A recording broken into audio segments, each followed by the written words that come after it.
The Firebirds Fan Zone podcast is brought to you by Kyle Garman Realtor.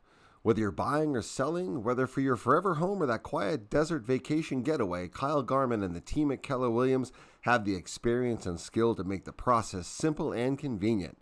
Check them out today at kylegarman.kw.com. Our podcast is also brought to you by desertdefenselawyers.com, DUI and criminal defense throughout the Coachella Valley. The criminal justice system is scary and confusing, but relief is just a click away at desertdefenselawyers.com, where we've been keeping folks out of the penalty box since 2008.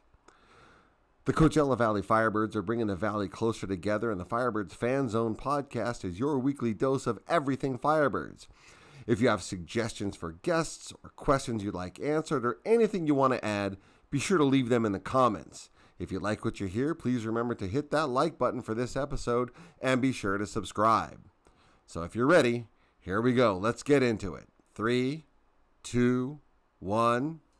Firebirds goal! Scoring his 13th goal of the playoff. The captain, number 17, Max McCormick, assisted by number 19, Cameron Hughes. Welcome to the Firebirds Fan Zone with your hosts, David and Kyle.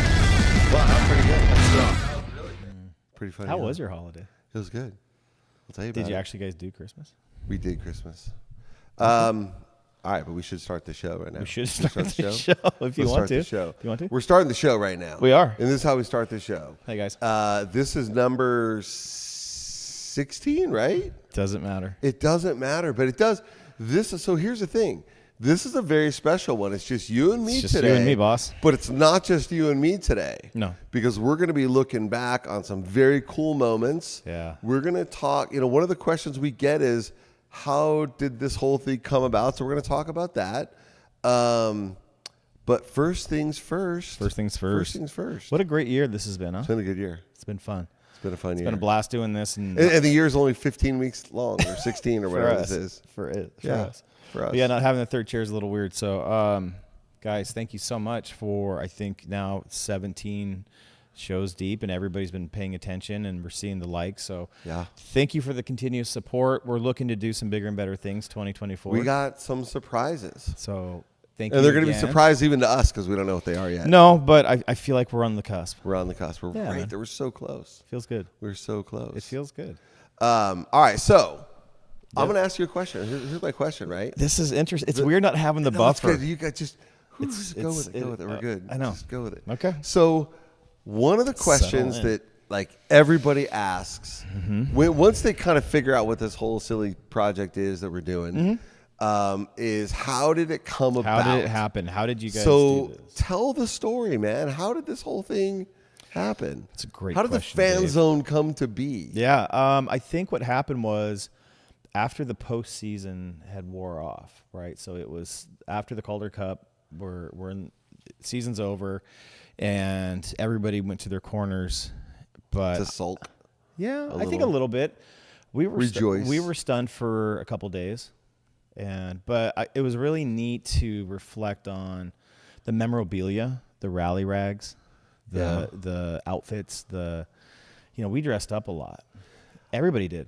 I just wore my stuff, man. I don't know. I got into some of the festivities. You did. But it was the rally rags and getting to stare at that and just like what it all meant. All the T-shirts. When you start folding stuff and putting it away, you're like, whoa. It hangs in my closet. So I've got the 2 suits, and then I have all the T-shirts. You hang your T-shirts?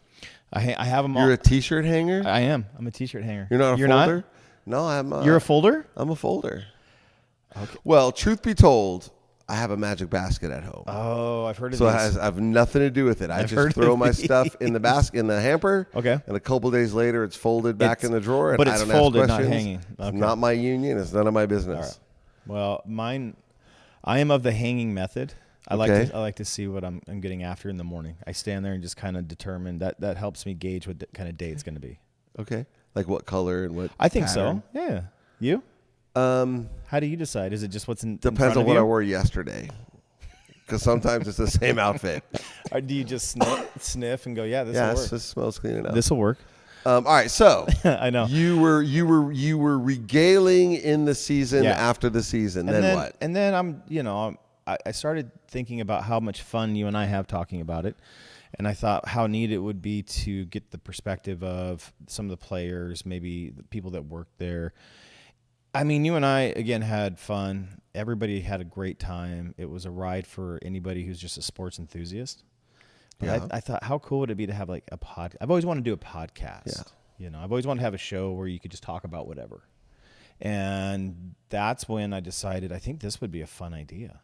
And then, you know, well, a couple things transpired, but at the end of the day, you and I called you in the morning. I remember the phone call. I remember you calling like you had just had 12 cups of coffee. I was excited. Yeah, Super yeah. excited. I was excited, man. And you told me about 18 times that you had an idea before you told me what the idea was. Yeah.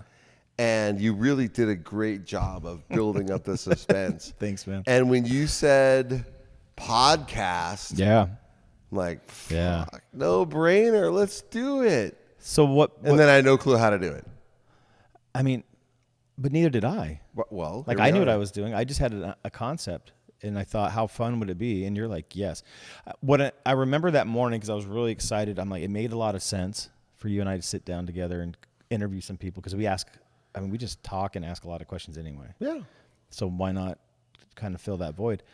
But then it was, I need to check into getting some equipment, and you said, I said, I had, because my buddy and I we had tried this podcast before, and we recorded like one part of an episode, and it just fizzled out faster than a cheap firework. see, that wasn't the real podcast for you to do. No, it wasn't. That wasn't the real show. Clearly, it was not. It would have been fun. Like, we had a good time, but there was no driving force behind it. Okay. So you already had the equipment. Yeah, I'm like, let's see. I got this cool stuff, and let's try it out. And honestly, though, dude, truth be told, I'm like, this will be fun to do like one time, Right. or maybe twice. Right. You started talking about having guests on. Yes. And in my own little mind, I was laughing because who's gonna come?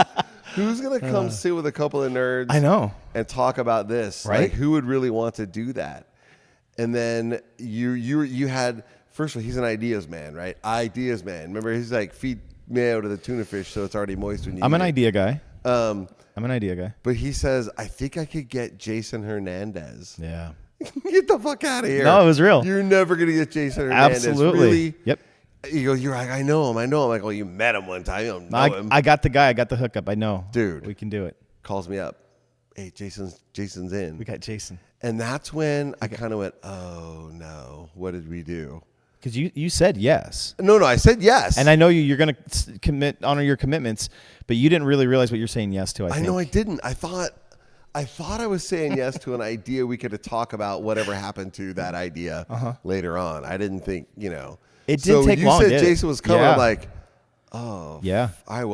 I guess we got to get a place. I guess we got to go to the barn and have Aunt Sally sew the costumes. Like, what do we do now? And what did we do? We went into my office conference room. And that's, by the way, why there's no video of the first two. Wow. Because they were in my Let's get office real. conference room. It's We true. did have a camera going. We did. Oh, but it was terrible. It was horrible.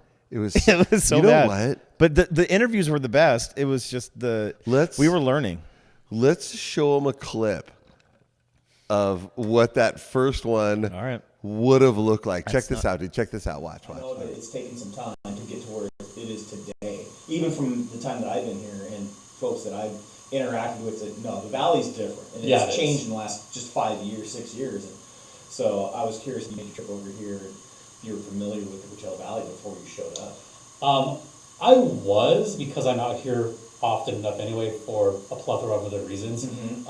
One of them being, you ready for this? I used to be a professional swing dancer. That's a whole other... This is why I want to do the show.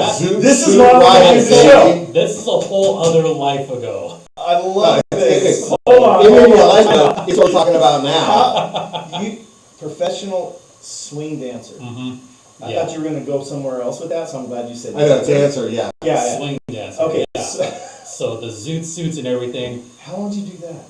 I did that for a few years. How do you go pro?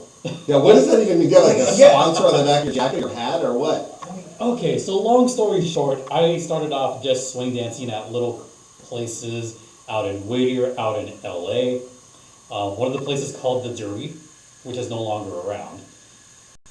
They filmed, I think it was Swingers. They filmed it out there in Pasadena. Yeah, it's a great movie. I love that movie. I love that film. Yeah, it's a great movie. That place is no longer there, which I'm sad about. But I used to go dancing out there and just got better and better. So I eventually got on with a troupe.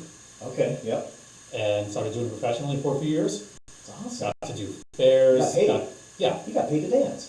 I did. You're a professional. One of my favorite paid things that I ever got to do, which is still weird to this day, was doing taxi dancing in Las Vegas. What is taxi dancing? Where you literally got paid to dance with as many people as possible on any given night. There's a venue, there's a band playing, and it was a lot of fun. Hold on. So you get paid by the person? Not by the person, I think by the hour. Well, you get paid by the hour. Yeah. But it's how many people you dance with per hour? Yeah. Yeah. And That's impressive, man. What's your record per hour? Let's see. I think I once danced with like 12 different people in an hour. Wow. It was a lot of fun. Okay. See, that's how we do that. I love it. That was terrible. I'm glad we quit doing it there.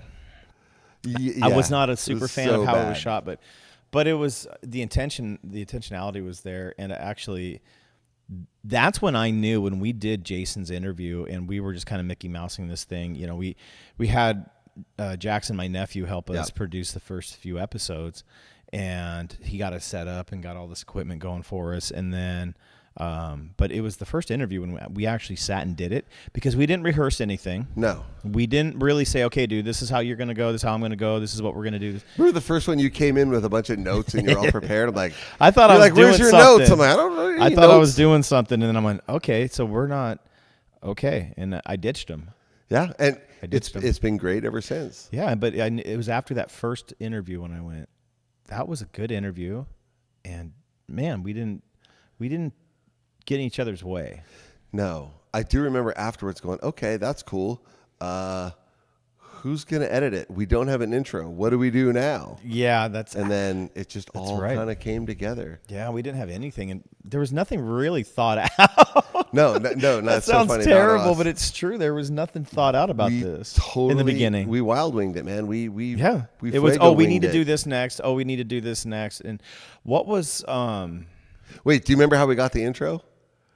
Yeah, Jason. Yeah, hey, Jason, before you go, can you do us a favor and recorded the intro? He did the whole. He called the entire game. One game right there in that room. He like closed his eyes, or I don't know. He just went inward, and all of a sudden he's at the arena, and he's calling shots, and he's calling guys. Oh names no, he's just calling out Firebirds goal. Yeah, and then he's screaming Firebirds goal, and then he did our little. People start intro. poking their heads out of the offices. They're like, "What the hell's great. going on in there?" Who was one of your favorite guests? Who's one of my favorites? So, okay. I'm going to put that one on you, bro. Oh, man, we're going to start big. All right, so check this out. We've had some really killer guests, right? Mm-hmm. Obviously, we've been fortunate. Pinnacle guest. We've been fortunate. Pinnacle guest has to be Grant Fuhr, Hockey Hall of Famer. Yeah. The greatest in his position of all time. Yeah. Gave us a ton of content, ton of material, and ended up being just absolutely the nicest, most humble guy in the world. Yeah, yeah. Cole Lind, same thing. Riker Evans, same thing. I could say the same thing about all of our guests, how generous and kind and nice they were. It's true. But if you ask me, guest for guest, who I think was my favorite. Yeah, that you enjoyed yourself the most, I guess. I'm going to go with Ed Heathouse. I had a feeling that I'm going to go with Ed because you really enjoyed those. He came in and was so generous, not with his time, but with not just with his time, but with his information and his hockey brain. He's got this hockey brain. It's impressive. And when he came in and did the 101 session, I've never seen the game. I've never watched it the same way since. He broke it down really well. Yeah. He really did. He gave a lot of knowledge and definitely slowed things down and gave us things to look at while we're there. Exactly. Why they don't take the here. Just see if you guys remember this. Yeah, check all that. It's spontaneous chaos, and the minute a play starts to fall apart, maybe there's a dump in and the goalie plays it. completely changes the play. So there's a lot It of goes into the corner. A defenseman grabs it, completely changes But the it's play. not just a matter of, oh, shit, there's the puck. I better go get it. It's the puck is there. We need to do, subsection B of plan A, part 4. Most of the time, the guy knows where the puck is going to go, and he's reacting on that. And as the puck is going into the corner, whether it's stopped by a defenseman or it goes around, the goalie stops it. That changes what the forwards are going to do as they come down. So nothing happens then by accident. Every player is going. They're not just moving around to move. Right. They're going where they're supposed to be based on what's happening, and that's always changing. Right. And that's why you see At full speed. And that's why you see, like, mid-season, there's a sixth sense between all the players. Mm-hmm. They know where everybody's going to be at any given moment. So that to me, there's room for improv, but really it's only for a small moment because everybody ends up getting back to where they're supposed to get, and then they reset for the play. Is what you're right. essentially getting every to. player out there has a zone he's responsible That's right. for. Okay. Yep. So they know where everybody's going to be. They know the general. They have a scheme they want to run.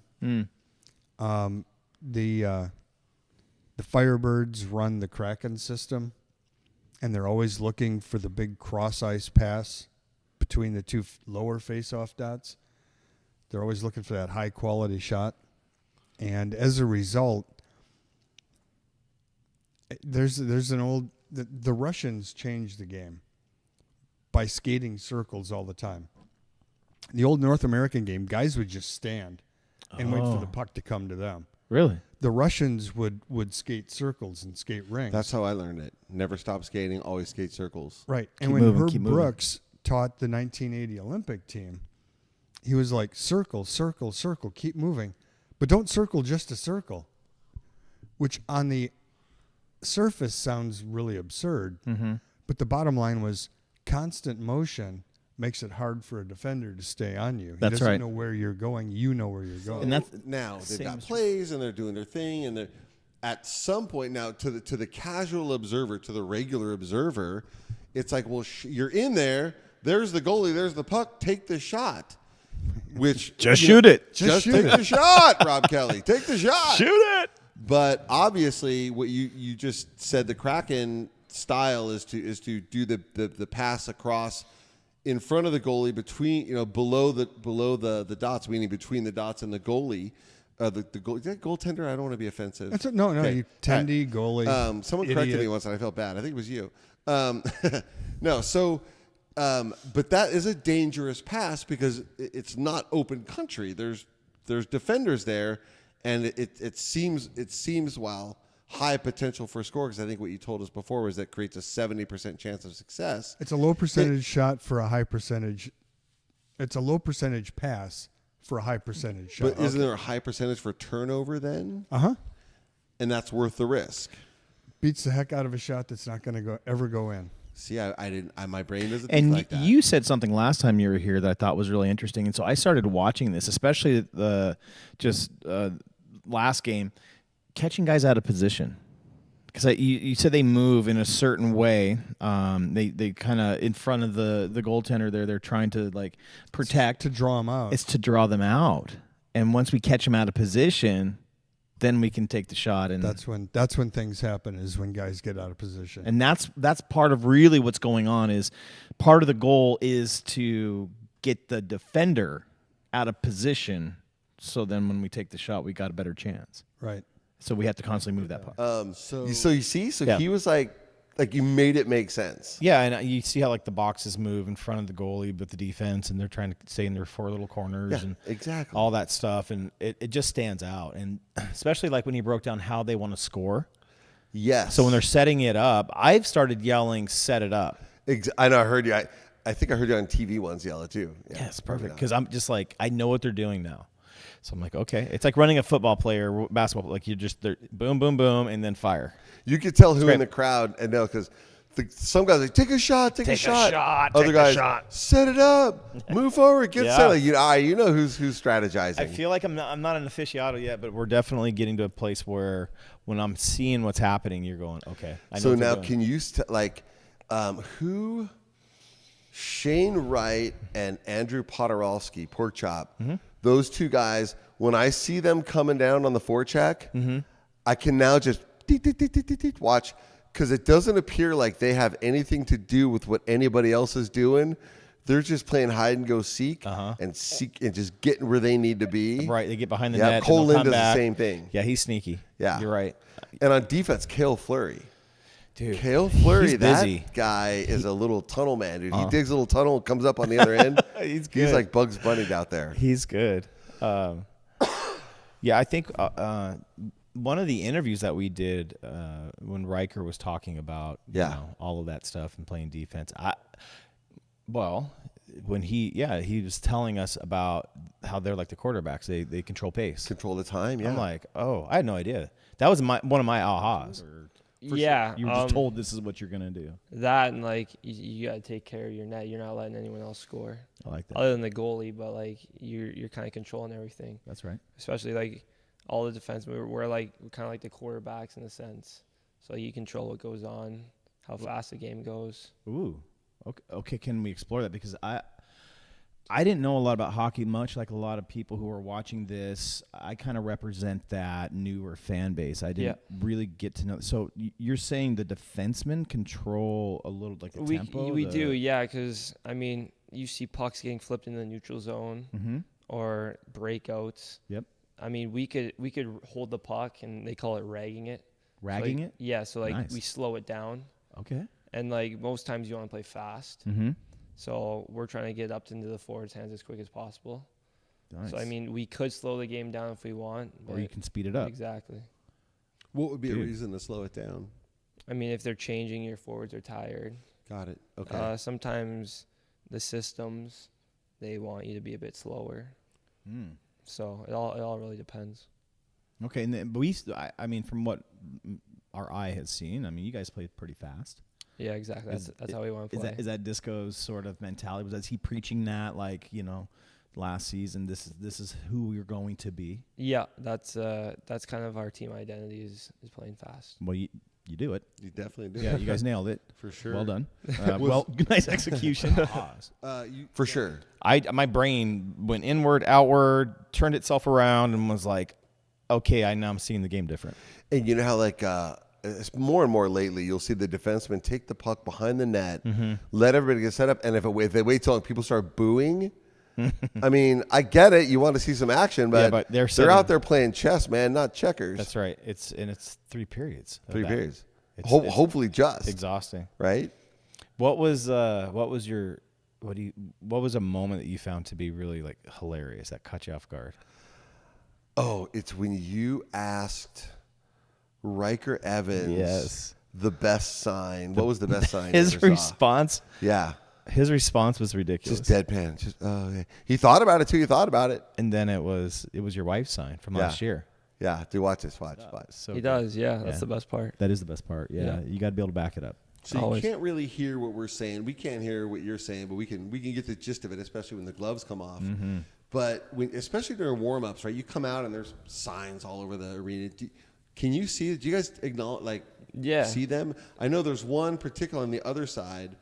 There's a little Riker, a little kid who's just all about you. I'm sure you're familiar with that dude, right? Yeah. Do you guys acknowledge, appreciate, like what how do you react to those things, the signs? Yeah, we love the signs. Like, obviously, different guys do different things throughout warm-ups, but like I'm always looking at the crowd and seeing what kind of signs people have. That's cool. What's the best sign you've seen out there? Outside of ours.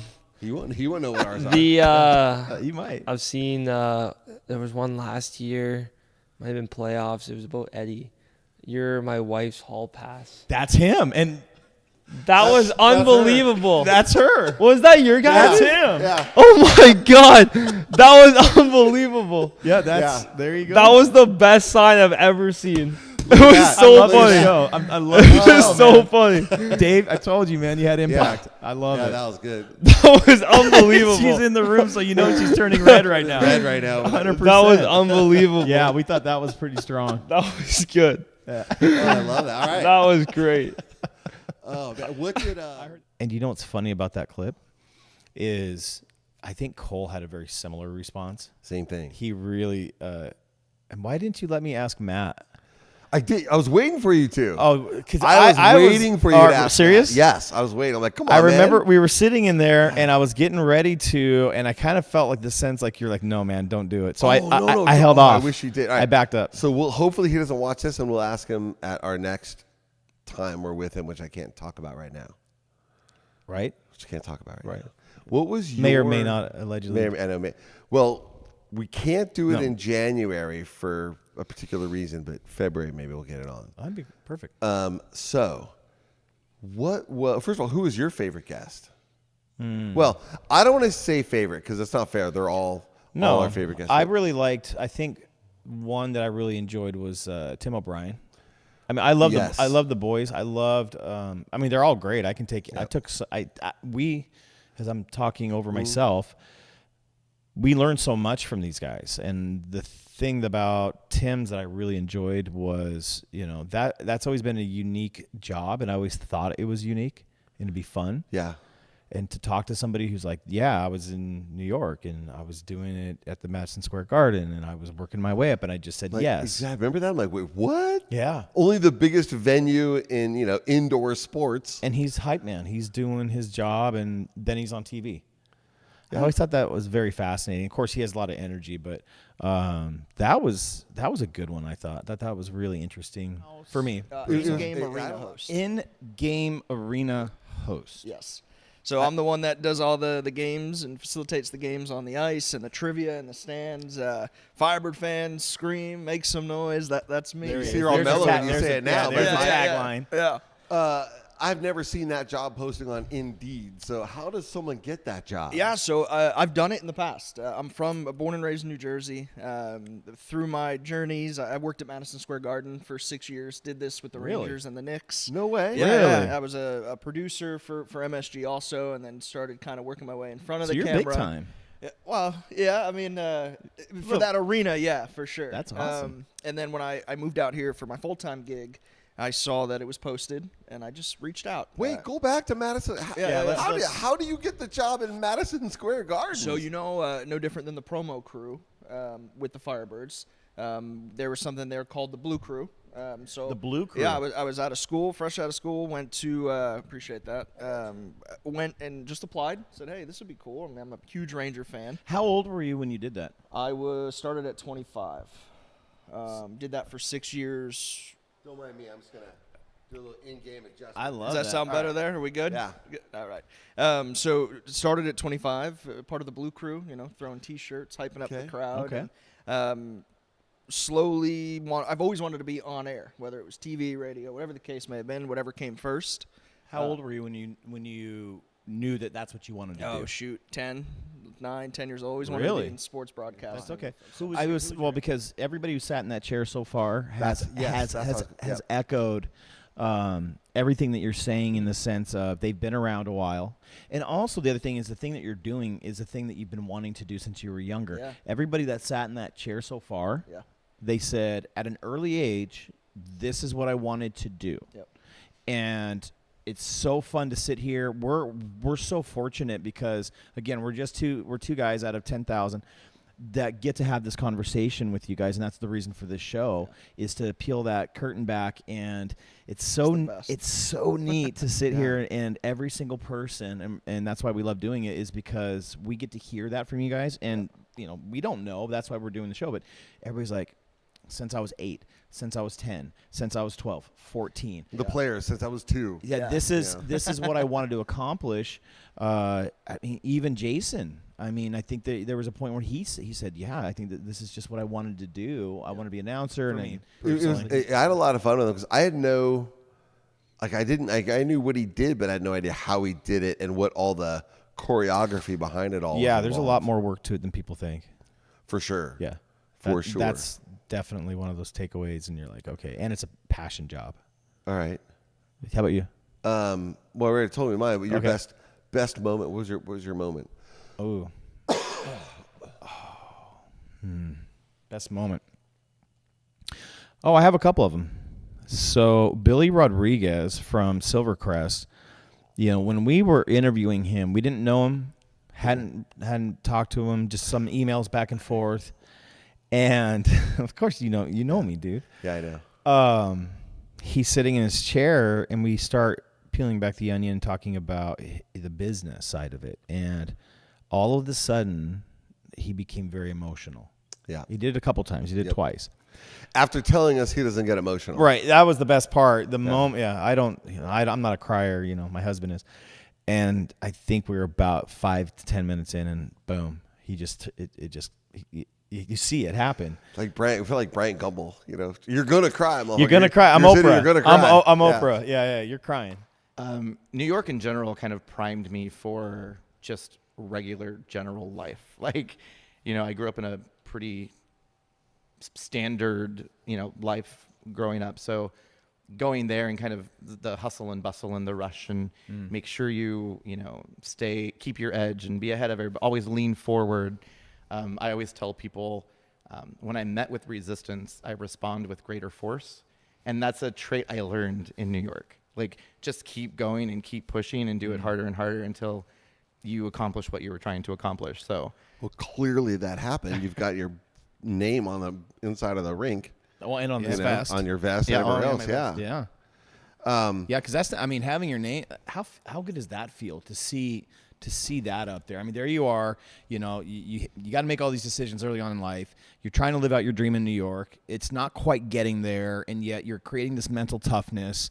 And then at some point, you decide to start a business, probably in your garage at one point. Yep. And then you go through probably COVID.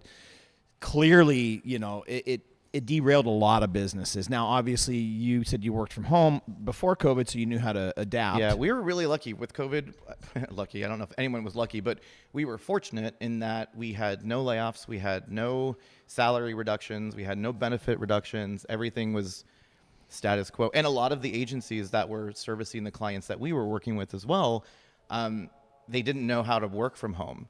So a lot of our clients were struggling with trying to figure out, like, how are we going to get a hold of our agency partners? Are they going to pick up the phone? And it was just another normal, in air quotes, day for us because we were, we kept working. But to answer your question, it's a phenomenal feeling. Like, there is nothing. I always get a little Hallmarky. Hallmark only when I talk about Silvercrest. Yeah. So let's talk about only when I talk about Silvercrest. But it's incredible. Like, we've built, and I say we because I couldn't do it without my team. For real. In the early days, I was like, I don't need anybody. And the most valuable lesson as an entrepreneur is you need a good team around you. But we've built such an incredible company, and being able to see the signage and we're in the on the ice, and we just actually I can talk about this because I signed it today. Bought the naming rights to the North Premium entrance as well, so that's going to be the Silvercrest entrance. So we're trying to create this Silvercrest experience at Acrisure Arena, where when we invite our guests and our clients and things like that, it's come through our entrance, come to our level, come to our suite. Like, that's really kind of what we're painting. So it's a super cool feeling. I can't even get the same parking spot. That's eventually one day, Dave. Yeah. You're crying. You're crying in the chair. And that, to me, I was like, this is special. He's having a real moment, and the way he loves his company and his people. Yeah. I think that was the best part. It's his company and his people. It's not just, I never got the sense talking to him that Silvercrest was a business. No. I mean, it generates revenue, but it's his passion, his heart, his soul. He talks about it like it's a mom and pop little, shop on the corner. It's about the family. Not a global empire. Not a global empire. The guy was on Ford's magazine. He was in L.A. Times. He was doing some other things. I mean, you know what I did today? He doesn't know yet, but I had to get new business cards. Okay. And I started to go to my usual Vistaprint. I'm like, no, you know what? No. Silvercrest. Went to Silvercrest. Had them made, dude. It was easy. Good. Inexpensive. By the way, I'm just telling you to tell you, this is a thing that happened today. Yeah. And until you used I used it, yeah. So they should be ready in like 3 days. My other moment, I just switched gears on you. Boom. You're good. Brie. Transition. Brie. Oh, yeah. Brie. Yes. Dude, wait, when they announced. You don't even have to say just what. This is a good one. Kyle's moment right here. I love this moment. Watch your face. One more bomb to drop. Put it up. Yeah. So next season, there will be another baby Fuego. Are you serious? Congratulations! Oh my God! Breaking news. Nice one. Holy Not a very cow. good goalie, apparently. Dude, that just caught me off guard. Good score. So absolutely. yeah, What? so next season's attendance might be pretty hard. Congratulations. But, we'll see. Outstanding. Hockey Whoa. team's growing. That's Good right. for you Oh, guys. dude, that is so exciting. Breaking news on the show. What better way to end on that? I note? love that. Outstanding, guys. Congratulations. Thank you. Congrats. Look at you. Yeah, right. Hey, Dude, it was legit excitement and joy and passion. you could see us both jump out of our chairs. I don't know, man. Like, we've had some serious moments with people who have showed up and then, giving us the little snippets. What about you? I think for me, like emotional moment wise, again, going back to Ed Heathouse, I think when he started talking about his dad and how Good one. every day that he's in the arena as an official, his cufflinks and his tie tag are from his father, who inspired him, who taught him, and we both have, Forgot it. Dude. stuff Well, we going lost on. our dads. We lost our dads, Yep. and I think for me, it reminded me to think about how many times during any given day does my own father's influence register, and to see him, hear him talk about that, it kind of got me. So, good call. And you're born and raised in Muskegon, Michigan. Okay, we have a player from Muskegon last night. I think so. And not sure who. I remember hearing that name. Yeah, they were home of the Muskegon Mohawks from the International Mohawks. Hockey Go League. Mohawks. Go Hawks. And you'll hear me reference my father a lot because he's gone 20 years, but still constantly guiding. And he's the one that got me into hockey. He took me to my first game when I was 3. Wow. I started skating, the winter after I learned how to walk. And we started going to games when I was 3. I remember a little bit of What was from the first being game a you 4-year-old. remember? Muskegon, probably the Port Huron Flags. And That's quite the The handle. who what? Quite the handle right The there. Porcupine Huron flags. What did you say? Yeah, Port Huron. Port City. Huron, not Porcupine. No, Port Huron. Port Huron, and the flags. And they had the coolest cross flags jerseys, and that is what stands out to me. But Section A, row K, seats 1 and 2. You still remember? Oh wow, that's significant. I went back to Muskegon last November for the first time ever, or first time in 45 years. Oh wow. And I'd set it up so that I was there on a Saturday night for a home game. Oh wow, how was that for you? And it was. I bought 2 seats. I walked up to the box office and the young lady said, "How many?" And I said, 2, please. And I said, "Senior discount." Section A, row K, seats 1 and 2. And she said, "Sir, the sections are all numbered. They're not letters." It's been a while. Because it's only been half a century. been a while. It's only been 45 years. So she showed me the seating chart, and as fate would have it, the 2 seats that we always occupied were open. So I No bought way. both seats. Was it so? It was empty. You sat next Yeah. to. Man, that's really wow, dude. awesome. Really, you got to give me all teary-eyed. We're just. I know. That's really cool. Well, what's funny is we've had a couple conversations, and we're coming to find out, and this is, I think, the coolest thing.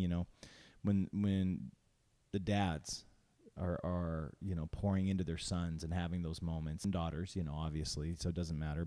But I mean, I think some dads have been getting bad raps, So I mean, when you talk about your dad the way you do, and I can tell you're getting emotional a little bit.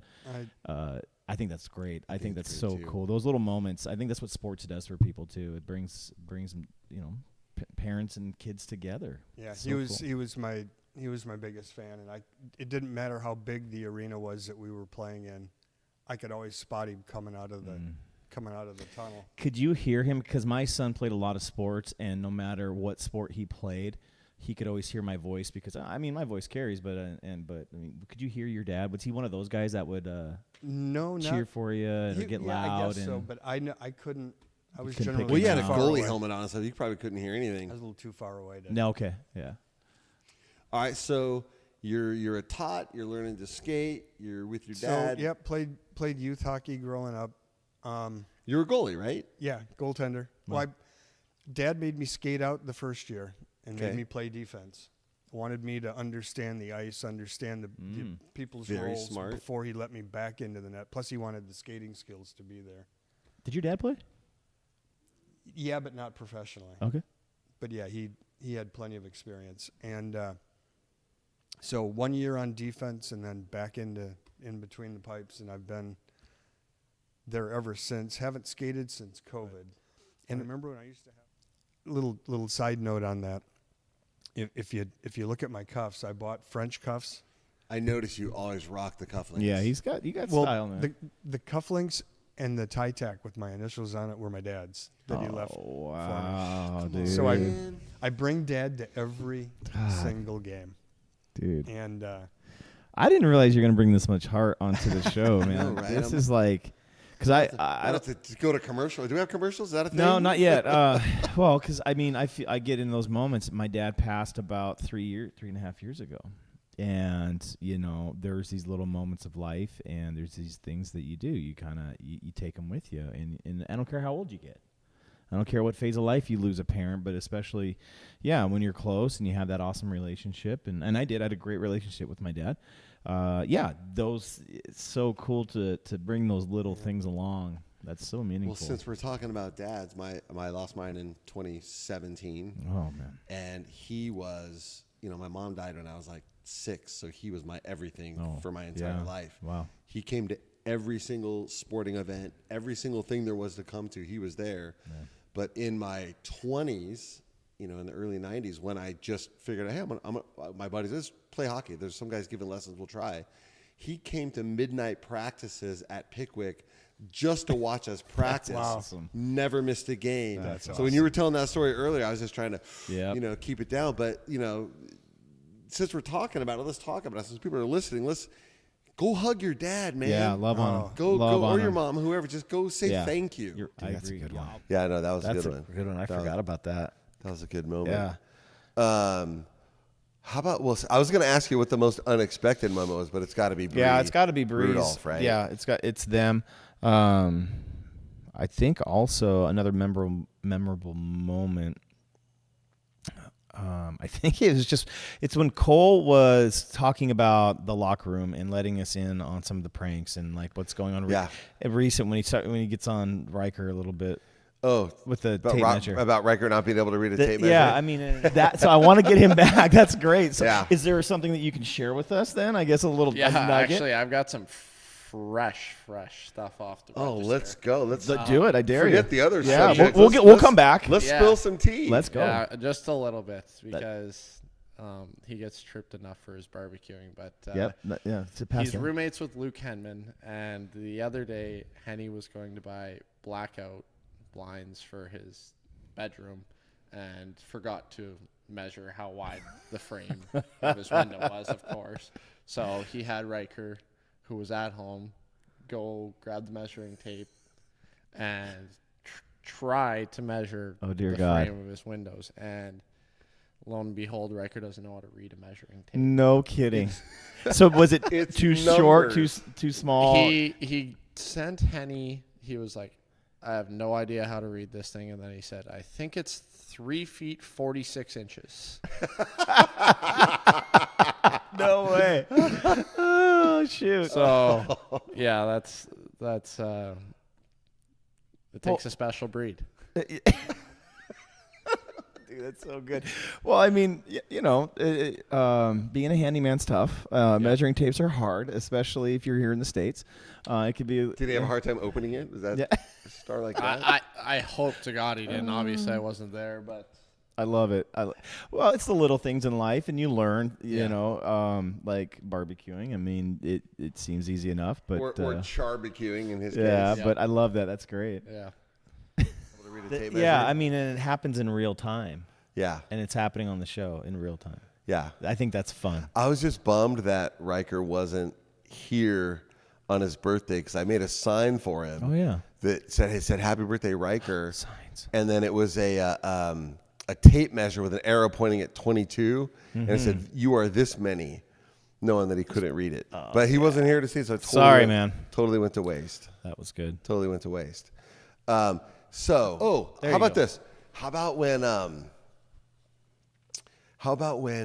RJ did something, and I thought I knew plenty about hockey. There you go. When RJ Schultz tells us that some of the hockey fights are planned. Yeah, man. We learned that day what it was kind of really about. Right? Yeah, I think so. I had no clue.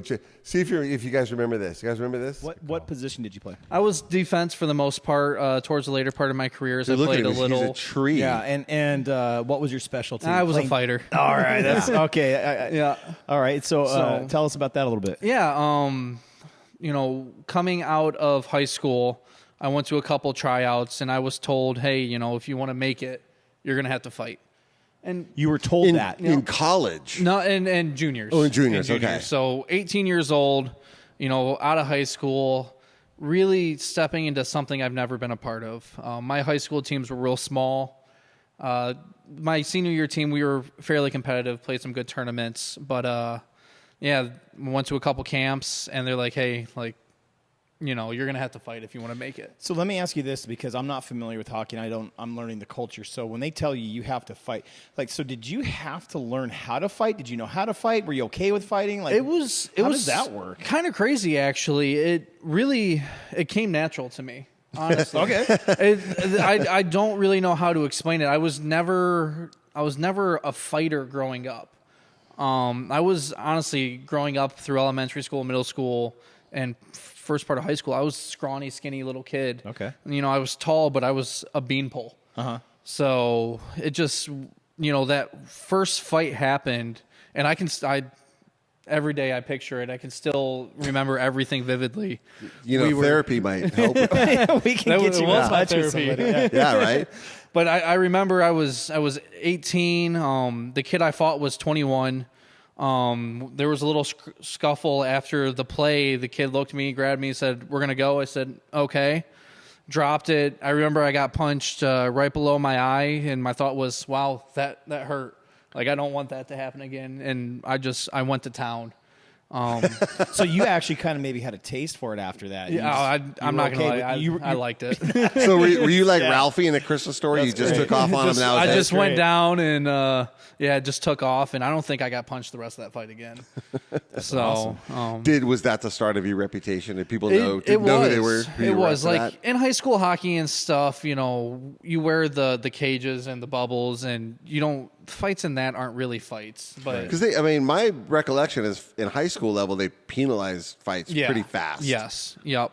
So you have the face washes, and that's when you take your glove and push it up under someone's face mask and literally wash their face with your glove, which you have stuff like that, but once you put the visor on it, it becomes real. Sure.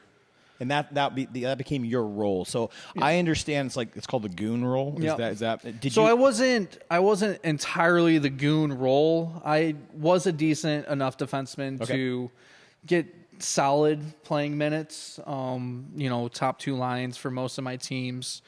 But it was definitely when it came down time to fight. You're the guy. I was one of the guys. My first junior team, we were a bunch of scrappy kids. A lot of kids from where was that? That was in Toledo. Okay. So a lot of kids from Detroit were playing. Just all over kind of Northwest Ohio, Southeast Michigan, and we were scrappy bunch. There was a lot of brawls. Did you ever find that off the ice that personality carried over, or was it strictly a hockey thing? No, and if you go back and you talk to anyone who's been around an enforcer role, we're teddy bears. Honestly, well, yeah, I've met you. I've hung out with you a little bit, Yeah. and I'm like, I don't get that sense. You don't look like and so act and carry yourself. It's kind of one of interesting. those things where outside of hockey, I know who I am. Mm-hmm. I know what I'm capable of. I'm a lover. Yep. I'd rather talk it out with you until you get me to the point where But when you're on the ice, it's game now on. when it's on the ice, all bets It's just are business, off. right? It's Yeah, not personal. all- Yeah, exactly. You know, I fought friends. I fought ex-teammates. Really? Yep. It's And when you're off the ice, it's all love Yeah, and no big deal. exactly. That's interesting. You know, I've had my fair share of hockey fights. I played defense also, and I couldn't shoot to save my life. I had one goal in my career, and it's because it only went by because it was going too slow for the goalie to track. But we'd have our fights on the ice, and then go to our locker rooms and come out to our car, and no animosity whatsoever. No, actually, probably have more afterwards. respect, right? I think is that what it is? Like there's There's a defining definitely- line. It's You know, weird. there's been a couple of fights where I enjoyed the fight because I just absolutely didn't like the person, and it was sanctioned, and I could legally, in quotations, do something about it. But I recall my last career fight. I fought a kid from Sweden, who he actually played professional rugby in Sweden during the summer. Oh, so those are some tough dudes. We were, It was up in Canada, and there just happened to be a fight, break out. And him and I, how when fights break out, everyone just kind of partners up with somebody. Yeah. And him and I just happened to partner up, and I was like, man, if your boy really wanted to fight that bad, he should have just came and talked to me. He's like, well, I'll fight you. I'm like, just like that. Yeah. I'm like, okay. So in that league, That doesn't really seem like fuel for a fight. Yeah. Right. Yeah. And in that league, the rule was if you fight in the first or second period, you get kicked out for the rest of the game. But if you fight in the third period, you're kicked out for the next game. Yep. Oh, wow. So this conversation happened early in the first period, and we're like, all right, we both kind of want to play a little bit in the game. Like, we all got dressed up, warmed up. Right. We're here. Let's do this. And then so with I think it was 3 minutes left to go in the second period, he came skating up the sideboard, and I was backing down. He looks at me, he's like, "You ready?" I'm like, "Yeah, let's do it." So we dropped gloves, and I just never knew. Honestly, that was a thing. I never knew that was a thing. that's cool. So it was honestly probably one of the best fights I've been in. We broke each other's nose. So it made me wonder crazy? then on the Martin Luther King game against Tucson. Yeah. When Ian McKinnon squares off against Imama, He was in talking. center ice. Oh, man. I was waiting for music to play. I thought they were going It to start was dirty ready. dancing. Like They knew it was coming. they had to know, They right? had to know. They had to know. You're right, though. That's actually a really good call because I thought they were just blow-ups. Yeah. Not themselves policing themselves, and also, hey, that was a cheap shot, and we're doing it. Yep. And once RJ explained more about what hockey fights really are and how they work, if you watch them closely now, You can tell they're what's going not on, nearly man. as aggro as they. Sometimes they are. Right. Like sometimes That's when you know the difference. Yeah. We've seen a couple where they'll be duking it out and they get separated. They'll pat each other on the back or they'll laugh or smile. Do you know who never is laughing or smiling after a fight? Is Captain Max McCormick. Yeah, no. If he's fighting, it's because he's pissed That's about right. something. Yeah, he's not doing it just for show. He's not trying to rally the troops. He's upset. Yeah. He's upset. At least it looks that way. You can So, see the difference in the real haymakers. Some guys are just trying to fight to fight. Mm-hmm. Others, you can tell when somebody's head's trying to come off. for sure, and it doesn't happen that often, but Right. Yeah, it happens. there's a lot of good fights, but there's not a lot of great, like. Well, the teddy bear time. For sure. I think all of the moments that we're talking about are so cool, and there's like a million more that that aren't at the top of mind. But it brings it down to you had this idea, you called me all excited. I don't think either of us were quite sure what it looks like. We called it podcast because that's what stuff is called. Right, but I don't think that's But I don't more think than that. It's not a podcast More than anymore. that. I think Yeah, I agree. It's become more of whatever the next level is after podcast. A YouTube show or whatever. And for me personally, like I'm lucky and happy to be doing this, to be part of it. Me too. But I would love to. Me too. I think I would love it as much just watching it because it peels pulls the curtain back on stuff that we never thought about, right? Like how it's great that it happens, but how does it happen? How does it happen? Who puts it all together? How does it come together? How did you get there? Yeah. Where were you before? And I think the personal story, I love talking about the game. Yep. I love talking about the team. Me too. But I think I like the personal stories more. I agree. And we didn't even talk about that kind of format. No, that just evolved. That just became We what just it stayed is. curious. Yeah. I think that's the key to what we decided to kind of the direction we both didn't even talk about it, but we knew like this is the direction. Eventually we're like, yeah, it's conversational. It's a couple guys sitting in some chairs, sitting around Just and talking, and then like regular what people. would you want to know? And Yeah. vice versa. Let's ask the things that we're curious about. So like, what color is your dog? No, and I care about that because I love dogs, and right? yeah, exactly right. Where do you like to eat? Where do That you I like think was to- the best part about the Matt Tennyson. And I think the interview we did with Matt Tennyson changed now the way that I think about doing interviews. Okay, tell me. Because he, at first, with Cole, right, and with Riker, and even with Grant Fuhr, we were talking about hockey and the game and the season and the team. But it turns out that's not the stuff they want to talk about. That's the stuff everybody else wants to talk about. They want to talk about grilling and tequila and golf and tennis and travel and their parents and their wives. And so I think for me, especially going on in 2024, I'm going to dig more into that. Like I love talking about hockey, and believe me, I love And my we birds. will. And we will. Yeah, that's what I think you can expect. I think you're right. This in that way has been the uniqueness of our show. And it's a For show. sure. It's a show. It's just a show. I think that's what we're going to have to do. I think maybe moving forward, we might have to just it's the Firebirds Fan Zone because just drop podcast. And that way, because we're going to encompass a lot of different things. We're going to, I think, be mobile. We've been mobile twice. We've been and we got plans, but if we drop podcasts, right? These are now going to become collector's items. That's true. Because the next round won't say podcasts on them. Nope. I think you're right. I think maybe change the color up too. All right, let me ask you this. What do you suppose of all of the people we've talked to and all the things we've talked about, I'm not going to say what was the greatest lesson or most significant thing, but what's your biggest takeaway? Ooh. That's a good one. So far, I think Grant Fuhr, when we were talking a bit, having that coaching moment, and he was talking about, well, even Cole touched on those mental toughness coaches. Ooh. Okay. And the fact that Grant had touched, we interviewed Cole, and he said he has had one since he was like 15. Right. And then continues to stay in contact because they help him just mentally stay tough, and you have to in this business. Did you even know that was a thing before? I knew about it because Russell Wilson, my brother-in-law told me he had read about it, and I heard an interview about it, so it was kind of confirmed. Like, oh, it makes sense. Russell had one, and it's like, oh, that's interesting because he was really successful at the time. This is when the 12s were. Yep, we had our moment. He had his moment. We had our moment. We were all there. Well, Seattle's the 12s kind of having a moment. We're having a moment right now. But I heard about that, and then when Cole touched on it, and then it's when Grant had that coaching session in that moment, like, hey, can you?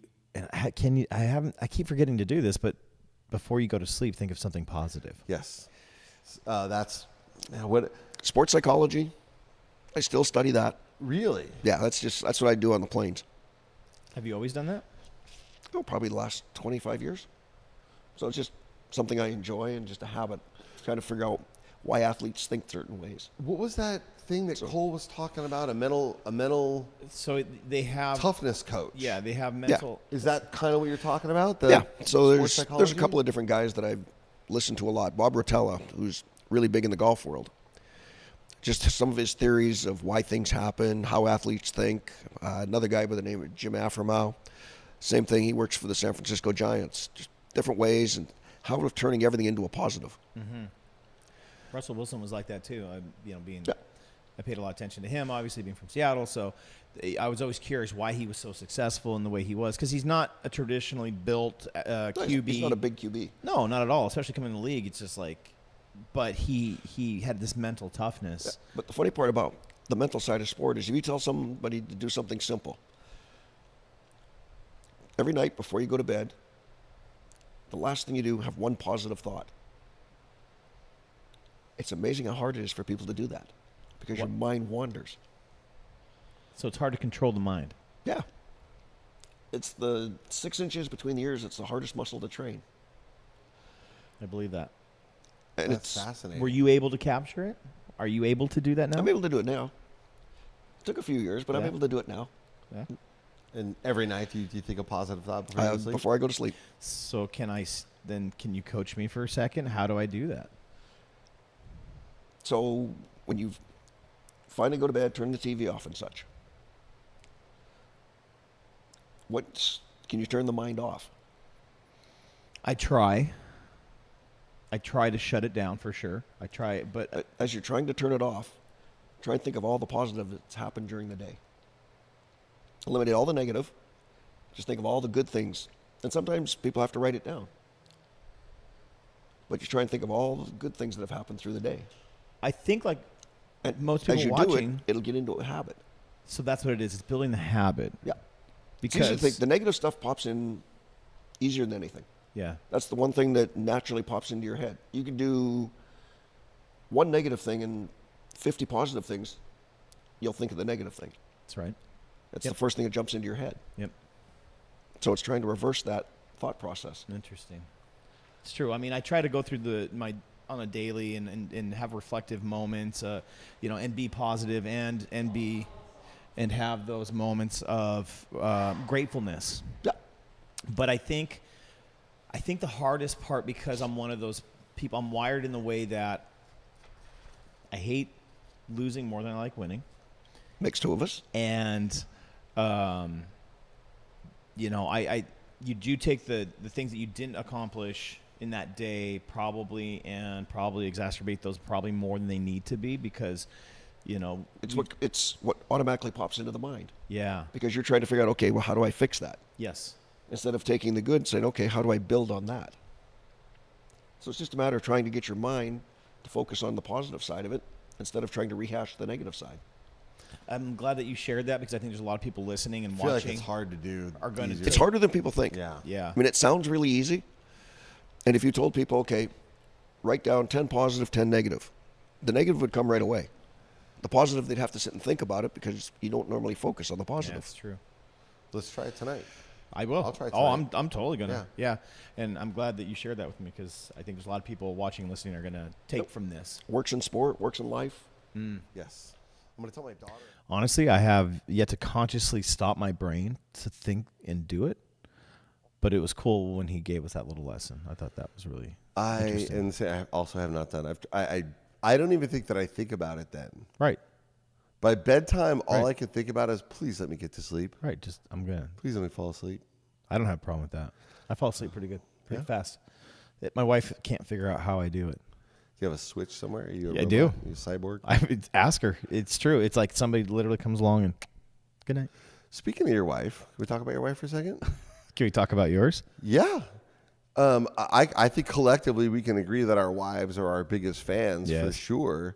Do they put up with this crap? But your Carlita has, if you haven't met her, say hi to her, because she's a champion. Yeah, she puts up with a lot, bro. She is so supportive, both at the games, but especially here and being part of the show. It's crazy, right? She's pretty killer. Thanks, man. You got a good one. Thanks, man. No, you do too, and I appreciate that. And yeah, she is. She's that quiet, steady rock. Like for sure. Yeah, she's an oak, because those deep roots, and nothing really gets to her. And but she does tell me I have to slow down sometimes. What did she say when she said you're extra? At times I can be extra, but Dave, can we extra fairly say if you're not going to be extra, why bother being? I think, and that's the seed of the bromance. Yeah, right. We understand that. Exactly. There's Go an big or go understanding. home. But Deb, I mean, dude, to put she's up with your antics, you're running around engaging with every single person out there like they're your best friend, and you're just touching hands, you're hugging on people. She has to chase you down, bro. She does a great job. Whatever muscles control the eyes, hers are the strongest, because she rolls them so frequently. She rolls. Oh, okay, all right. There he goes. Yeah, I don't understand. But no, listen. For 23 years now, she has been absolutely unconditionally She has supportive to, of even the dumbest, wackiest, craziest. What did she think about ideas. this in the beginning? I don't know what she thought about it. I can only imagine. But I can tell you what she said about it. What did she say? Go for it. I think it's going to be great. Oh, good. Like instantly supportive. Not one time was she like, oh, I don't know, or it's a bad idea, or who's going to watch. So what she actually thought, she kept to herself. What she said was, oh, that's going to be great. You guys are going to have so much fun. People are going to love it. I love that. So I mean, you picked a good one. Collectively, we scored. Yeah, I think the universe picked her for me. I would not have been smart enough to pick her on my own. Okay. Yeah. I like seeing your guys' relationship because it's just you can tell you're having fun with each other. And I think you said 23 years. We've been married 22 and a half, so we've been together about 23 or 24. We did track. In June 25.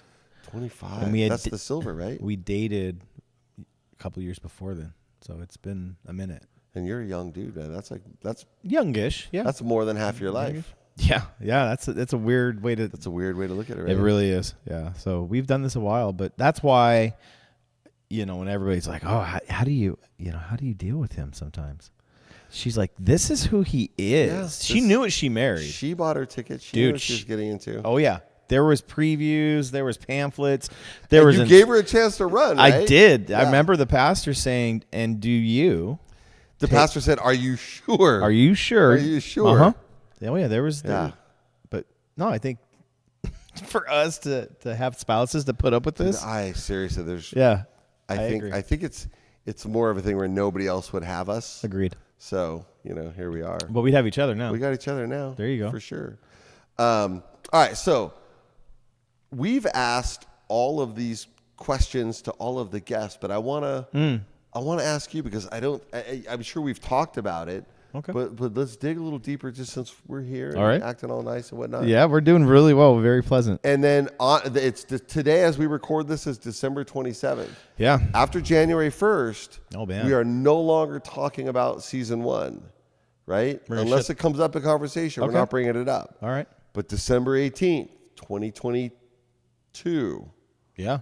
You're walking into Acrisure. Oh, we're going to do this with each other. Yeah, just real quick. Sweet. What did you expect? What did you think was going to happen? Holy crap. Now I see why people get... What did I expect? I expected there to be good pageantry. I expected... A good show. A good show. I've been to one hockey game. Gina delivered. Yeah. Yeah. Yeah, I was, but I really was thinking about the people around us and how much fun it was going to be and what are we going to see and really just the smell of the ice. And then the people we're going to interact with. Like, what is this going to be like? And it did not disappoint. Not at all. No, I had literally sat in my seat. My wife and I were doing something that I thought would be fun to do together, and everybody was having a good time and got to yell. Got to yell, got to scream, yeah. got to have something to cheer for, something to be after the preceding, 24 months of nonsense. And nothing, yeah. We got to have something to be excited about. It was really neat. Yeah, it really was. And then to walk around and just go see and just explore that one night. I think I was more curious about what the arena was going to be like. We took a tour. We had to make. What did they, That's how I started our lap. Yep. What have they been doing all this time? That's how I started the lap. It's let's go. Do you want to go up? Yeah, let's go explore. Okay. So that's when we started to do like the first day on a cruise. You just explore everything. And we did the lap around and saw people and like, oh, this is cool. You could feel the energy. Everybody's all excited. And I remember having that big break. I wasn't used to having the periods, that intermission. Yes. I'm used to like quick. So I'm like, this is fun. And then and we won. And we won. And again and again and again and again. But opening night, it was almost like, yeah, duh. Opening night, we're going to win. Well, yeah, of course we're going to win. What was that like for you? Not dissimilar, but I don't think I gave it nearly as much thought as I'm a nerd. Did. I was excited because it was a thing, right? Yeah. I've never been a season ticket holder for anything, and I was curious to see what our whole situation was going to be. I vividly remember going through the doors back when we went through the other doors before they made you go through the courtyard. You go straight in. Yeah. went straight into those doors. I remember that. The feeling of the air and the smell of the ice, because I love hockey and hockey arenas, and that was like the first thing. So when you think about like imprinting, like that was the first thing that's imprinted on me about the arena, and then just being sort of in awe at how splendid everything was and how the details, and it was an arena like all others with a concrete floor and pillars and stuff, but completely different at the same time. How so? And we the detail, right? We did a lap around and we noticed that there was all kinds of different kinds of vendors. Like there was a barbecue place and a seafood place. Right. What's that doing here, right? Empanadas. Who the hell was? So, go seeing all that, a tequila bar and a whiskey bar. Like what? Right. So I immediately noticed it's almost airport-like quality of attention to detail and comfort for the people that are inside it. So I really enjoyed that. And then we did the same. We did kind of a lap around, kind of eyeballed where our seats were going to be because we didn't know. We hadn't gone down. We walked over to the top of the stairs and kind of looked down. Yeah, we did the same thing. Yeah, and I'm like, wow, that's a great view. Like, I know. Great. I know. I love it. Then we went over to BuzzBox just because it was convenient. Yeah. And we met Rob and Jose and Brittany and Linda and Olivia, and the rest is history. So I didn't know what to expect. Yeah. But I was immediately taken aback by the detail, the attention to detail. And then getting in our seats and meeting the people around. I did the same thing. I introduced myself because we're going to be here for a while. I'm going to see you a lot. And I just very quickly was super happily surprised by how friendly and nice everybody was. I agree. And I really, really enjoyed that. But when the lights came down and the video presentation started, I sort of, like the little kid in me started coming out going, that's when I started to be like, oh, whoa, this is for, because in my mind, I had been to other AHL games. Oh, so you figured this nobody in the stands. You could hear it, you could hear your own voice echo. You're just kind of there. Yeah. This was not that. This was a true sporting event. Flames come up, the players come out. I was cheering for 22 guys. I had no earthly clue who Screaming any of them names were. we didn't know who was who. And it was about, I think Cameron Hughes, he scored the first goal at Acrisure, I think. Oh, man. Pretty sure. And I think right then, after that first goal was scored. And everybody freaked? Yep. And I realized, oh, this is something. Yeah. This is different. And then, of course, the rest is history. Then you're there 24/7. But I wonder, that's why I like talking to other people, other fans like us about what their experiences were. And I think collectively they've all been pretty similar, but with their own individual takeaways. Yeah, I think so. I think it was just I don't know, that excitement of being a kid or something again. You said it, I've said it, multiple people have said it. It's 3 hours, and you're right. I think, and there's a mechanism that hits. The moment I get in there, I walk in and I hear and smell the arena, I literally don't think about anything else. It never occurred to me that there would become recognizable people and faces. Because I've been to other sporting events, and I'm never going to see those people again. But we do. So it never occurred to me that the Baby Fuego family would be a recognizable. Mama Bird would be a recognizable figure. I call her the Joey girl, right? The baby. The baby at warm-ups that Joey would squirt the water bottle at every time. Shauna and her people, and Glenn and his people, Mama Bird, and I just love that. Isn't that crazy? I love that. It's like a family reunion almost, or it's like a high school reunion all the time. Yeah, every time. Except for I want to see these people.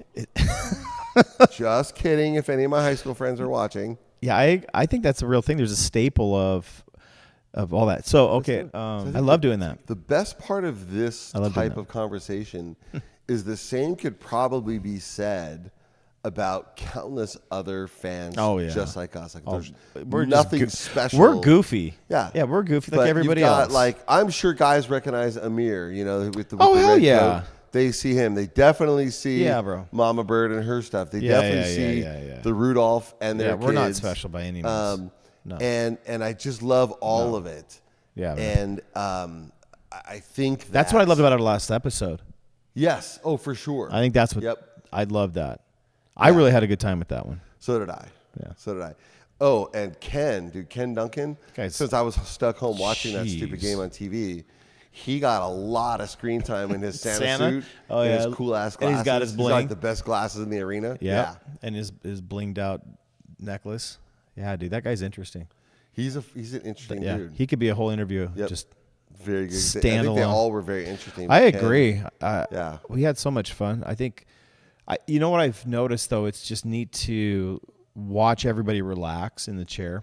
Yeah. After, and we, like you said, we're talking about, how'd you get here? Family members, who'd you live with? Like when Cole and Riker didn't have to, but Grant, they went and lived with another family. Like that kind of stuff is super interesting, and they get to tell that side of the story. I think that's just, all that stuff. That's the kind of stuff that it's fun. And that's like our last episode, the Christmas special. I thought that was cool. Yeah. We got to hear their stories. I definitely am looking forward to talking to more players and staff and, organization folks, because each of them has a story or stories. Yeah. Each of them, is part of this, just like us. We're all small parts of this great big, cool puzzle. It's been wild though, right? Yeah. It's been nutty. Yeah. Like we're just a bunch of kids having fun, and then we found a new tool to play with. I know. It's like how do we break this? How do we play with this until it breaks? I know, right? Exactly. And we're still playing with it. Let's not break it. Let's not break it. Let's not break it. Since we're getting on about time right now, cool.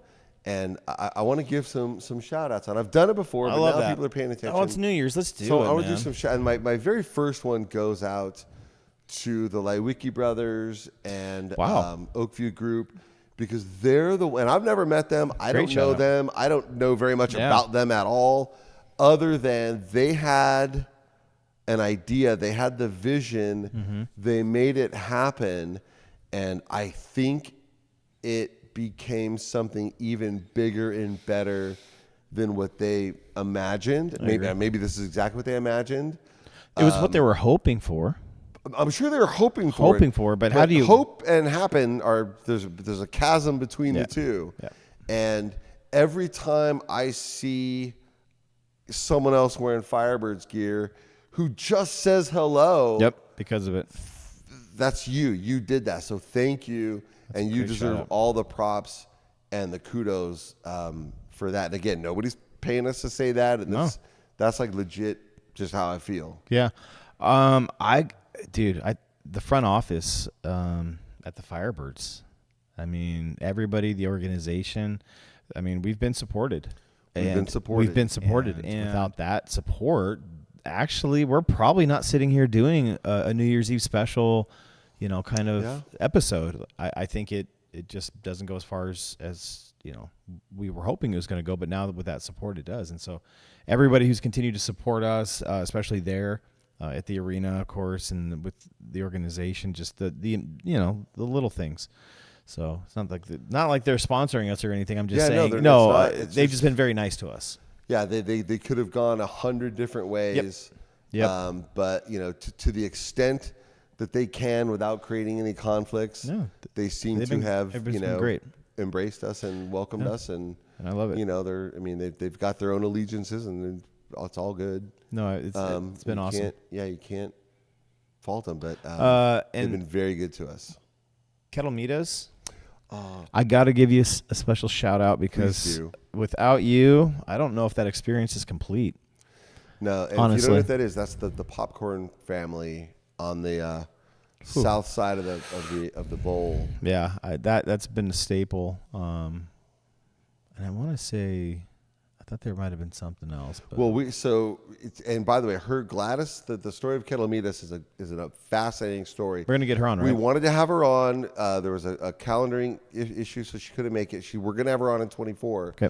But her story is absolutely fascinating. It's literally a mom and pop garage idea, small business that has now exploded thanks to Acrisure and the Firebirds. They're so awesome. So I and then of course just everybody else that works out there is just nice and says hello. I love that. Yeah, I think, and again, we're giving shout outs because, all of the ushers at Acrisure, I don't think I've had a single negative experience with one of them. They are extraordinarily well trained. And I'm trying to think, there's a couple. Dave is one, Tom is another. And I can't. Forgive me for not being able to remember all of the names. Yeah, but no, you're right. But even when I go for other things, I've gone for concerts and Cirque du Soleil, and they are just so helpful and so friendly and so nice. I agree. So whatever you did in training or prepping them, shout out to them. Yep. And of course the bartenders.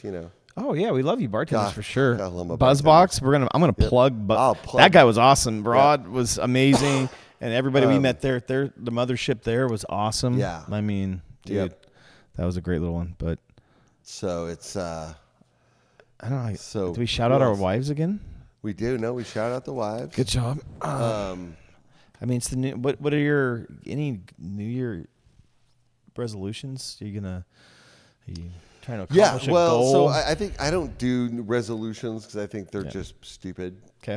But I think for the coming, as the year progresses, in my hockey brain, I'm very compelled to maintain tradition. Okay. Very superstitious in that regard.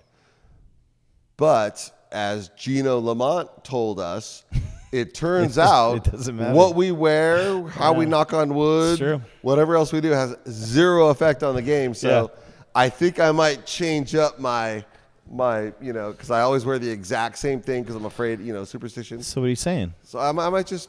The new year might have a new you? I might, well, not a new me per se, but, I might not wear the same thing all the time. And I'm not going to be afraid to go down in the tunnel and high-five the players before a game. I think we need to do that. That didn't work last year, but this year we'll see. What about you? New year, new goals. I still want our subscriptions to go up. We found out there's a bunch of people watching that aren't subscribed. Yeah, I saw the data. It is not that hard. You just to hit click the subscribe. It's right there. Just click it. Just click it. And then while you're there, click the like button too. And so... See, I got greedy. I appreciate that. Yeah. We're getting there. It's just it's been a slow process. Actually, that's been pretty fun to watch too, though, by the way. Yeah. The support, like when I really see those numbers go up, it is humbling and exciting, and like it's really kind of cool because you're like, oh, somebody likes it. It's like an art class, and you just kind of create something and you're like, are they gonna like it? Are they not? Yeah, maybe. I was really concerned in the beginning whether anybody would like what we're doing. Yeah. And it turns out it doesn't matter what I think or feel or whether I want it or not want it. People are either going to like it or they're not. That's right. And I am just going to keep talking to people. That's what you're supposed to do. Because you're good at it. It's enjoy. I mean, you're good at it. I mean, I definitely enjoy it. But it's fun to be part of the. I agree. The fan experience. Yeah, it's fun to be a voice too. Yeah, we get to actually have not a say, but there's a voice there. So the new goals probably we'll come up with a different outfit. It just hasn't been time yet. No, hasn't felt right yet. But I'm pretty sure we'll come up with something. And then I don't know. I think that's. I mean, the subscriptions keep coming up. We'll want that. But there's I Dave think, again. I feel what I would love. What I love is to have more fans on, to talk to more people. Yeah, I agree. To get more Firebirds fans exposure, so everyone can have an opportunity to share their. I think that's fair. Like we're lucky because we found this thing. Yep. But there's 9,999 just like us. Well, if people keep listening, we'll keep doing it. If we keep doing it, then eventually we're gonna have everybody on. Yeah, I would love to. That's how that works. I think that would be. That's how that works. I think that would be. As long as people are still watching and paying attention, and it's if if it means something, great. If not, then I think that's when you go, okay, well, that's that. Yeah. You know, but until then, because we got some fun stuff coming up for the new year that we got some fun stuff. Can't talk about it yet. Can't really talk about it, but I think it's definitely worth paying attention to and staying tuned in for. For sure. Yeah, I think we're going to have some fun. We're going to have fun. What do you guys want to see? That's a great question. You should probably ask in the comments below after you've subscribed, or on Facebook or Instagram or maybe TikTok or wherever it is you're seeing this. Put in the comments like what do you want to see? Because this is for all of us. It's not just us. Yeah. So what would be fun? What would be interesting? I know that administration looks at comments. Yep. I know that people see it. So if you've got ideas, if you've got thoughts, if you've got comments, if you want us to do something different or stop doing it at all, whatever. Right. Yeah, go shut it down. Just make those. Put those in the comments. Absolutely. And let us know. And I read them, dude, a lot. We'll do it. We read them. We read them a lot, actually. If it's doable, we'll do it. And we try to respond as soon as possible too. I know that whenever we see them. All right, let's do one more thing. One last thing. Let's do one last thing. One last thing. Let's do it. You want to do it? Let's do it. You want to go first? Yeah, I'll go first. Sweet. All right, so this is how we end the show. We end the show. And I have not prepared any answers. I know the questions. I've not prepared. So I'll go as fast as I can. Don't think about it. Just answer. What's your go-to food at the arena? I think my absolute favorite thing is the smash burger. Smash burger. The smash burger with cheese. Do you put anything on it? There's not much to put on it. They're pretty weak in the condiment department. You're going to say condom. I wish there was not going to say that. I wish there were like onions and pickles and stuff like at Costco. So you don't have any of that? Is it just ketchup and mustard in little packages? Just mustard and a little mayo. Yeah. Boom. That's it. That's it. But it's good. What is it? The meat? Is it the quality of meat? The flavor. I don't know. It's the whole seasoning. It's okay. It's an ugly little, dumb, silly little burger. Smashed. And it looks terrible, right? Oh, okay. It looks like something you might put back at the airport, but it is so good. The flavors, the consistency, the everything. Where do I go to get one? Right outside in the courtyard. It's right next to. I think it's right next to Shaq's Big Chicken. Okay. Which is also a close number 2. We know that. All right. So then, if you're out in the valley, what's you and Deb like? What's your go-to meal? Our absolute what's your spot? Favorite spot is the bistro inside Fantasy Springs. I've heard you talk about it. We've gone to a bunch of places. It's close to the house, but the staff is so friendly. Yep. The food is so good. The drinks are so good. The atmosphere, the ambiance. If you go there, like if there's a show or the rock art or whatever, it's a whole night out. Really? But I absolutely love the bistro. Well, and you can't beat the location. Cannot beat it. Just right. We can almost see it from here. Yeah, we can see it. Night bistro. All right, we're gonna have to double date one day because I haven't been there yet. Oh, we'll take you. I love it. What's on your radio come game day? I actually know the answers to a lot of these. So when we get on the freeway, when we turn on to get on the freeway, it's country roads, and we sing Out Loud and Proud. Mm-hmm. And then after Country Roads is over, if it doesn't start over again automatically on auto repeat, then it's usually like we like Leonard Skinner. Oh yeah, Eminem. All right, little Kelly Clarkson. Oh, definitely. So Kelly Clarkson, who is I love her. I do. Yes, you do. But it doesn't really. It's not really get you going. No, that's stuff. yeah. You want something you can bang your head to and yeah. get ready for some pain. Yeah, love it. What's a treat yourself day look like for David Gibbett? Oh man! All right, so listen, don't judge. There's no judgments here ever. But there's safe space. There's a place on Washington, right near Varner, called Bigfoot Massage. It's one of those reflexology kind of youth hostel, a bunch of different beds all in one room. Love it. For like a $40 combo foot hand all massage. Beautiful. I love it, dude. I absolutely just love that. Why would I judge that? A great foot yeah. massage? Well, a great foot massage? I would never. A whole body foot, the whole thing. Yeah. And then, maybe a pedicure. I like getting my feet done. I've done it once. Yeah, you're missing out. We were in, I think we were in Arizona or Vegas. for our anniversary, and we did petties together. Yeah, they were great. It was all right. I thought it was going to be better. Maybe it was my technician. Happiness Nails right over in India, Okay. right next to Vallarta. All right. Go in there. Yeah. Get the number C, the letter C one. Okay. This volcano lava and all kinds of Ooh, stuff. lava rock stuff they put on your. Oh, it is all right. so good. Anyway, Okay. all right. No, I'll do it. I like that though. Okay. Are you a DC or an MCU guy? I think I gotta go DC. I don't hate MCU. I know.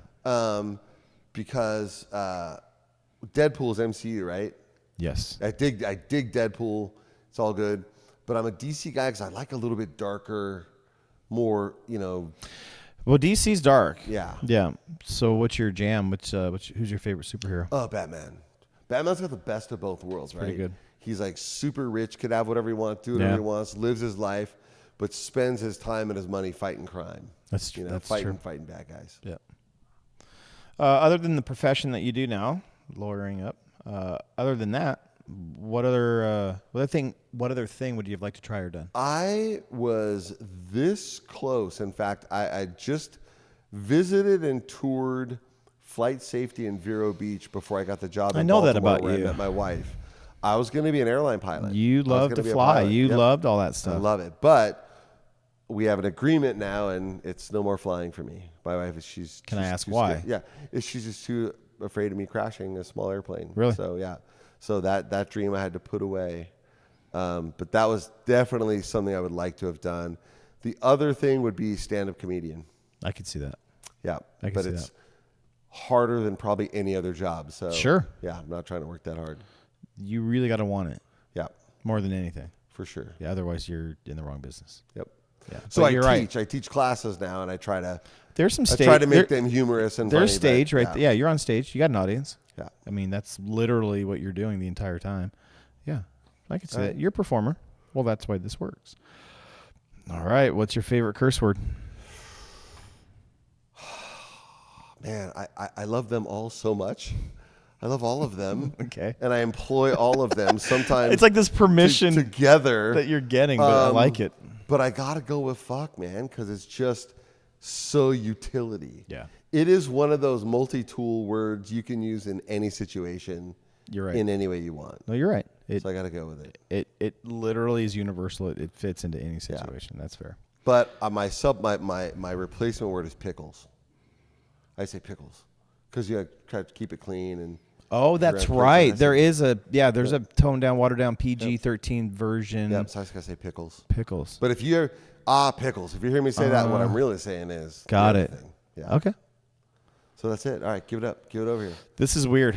This is weird. I've never done this. I've never held this card. No, you right? haven't. This is I've got to get a little different. I got to get my my James Lipton thing going.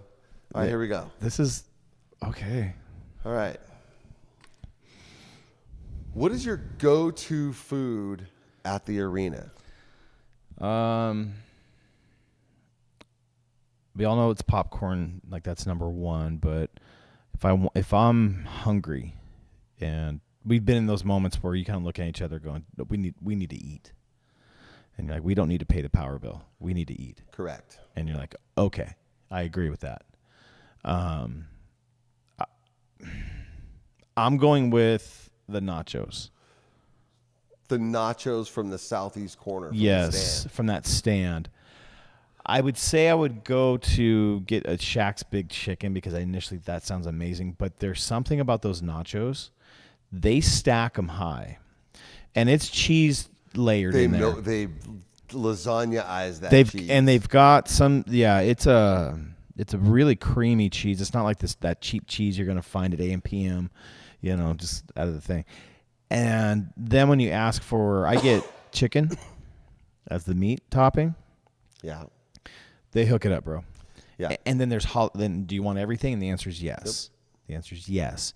And I want a little extra fire. So I'm a hot salsy guy, and I like fire. So, and that plate's big enough for a couple folks, I think. For the two of us, mostly. Sometimes not. But I could power one of those without. That happens. No, yeah. But if we're like, okay, but the nachos is definitely a no. It's a no fail. It's an easy every time. And it's good every and it's time. good every time, Yeah. and it fills you up. I think it's definitely worth, And then that's where I'm at, the nachos. And then it would be, like you said, a close second's got to be Shaq's Big Chicken Sandwich. No disrespect to Shaq's Big Chicken. Not at all. So good. Yeah, because I like the spicy one. Yeah, Again, a little bit. I just cheese and jalapenos and chips. All right, if you don't fill up on nachos at the arena, what's your go-to meal or restaurant in the Valley? So that's a neck and neck race. I would say overall, we love Tommy Bahama's. I love that place. That place is good. I think that is hands down probably. I've never had a bad meal. Great atmosphere, great people, great drinks, great appetizers, great everything. Love that spot. Wife and I do tend to gravitate towards Sullivan's. I dig Sullivan's. And we just go hang out in the bar. Yeah. Because they have bar specials. They've had some amazing meals. They have, if you've never tried them, they're called they're called the blue cheese chips or something. You'll never see me trying those because I hate blue cheese. Dude, she swears by them. Okay, well, the next thing is that they have a stuffed Philly jalapeno, I think is what it's called. I have not tried that. That sounds amazing. Awesome. Have you had the French onion meatballs? I have not. They come in like a little escargot dish with each meatball on its own thing. I have not. With the French onion splash on top. Okay. Oh, you'll never be the same after. Okay. Yeah. Yeah, so those are Sullivan's is good. Those are our two And the spots. drinks are good too.